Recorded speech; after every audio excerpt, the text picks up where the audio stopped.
Dental caries, also known as cavities, are damaged areas in the teeth that develop into small holes. Dentists remove cavities step by step to restore the tooth and prevent further decay. The procedure begins with a thorough examination using dental instruments and sometimes x-rays to determine the extent of the decay. To ensure comfort, the dentist numbs the area around the affected tooth with a local anesthetic. Once the tooth is numbed, the dentist uses a dental drill or, in some cases, a laser to remove the decayed portion of the tooth.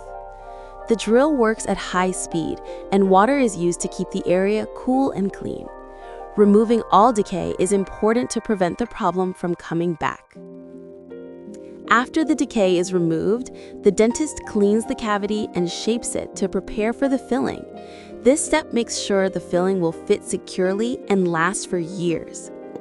Next, the cavity is filled with a suitable material, such as tooth-colored composite resin, amalgam, or ceramic.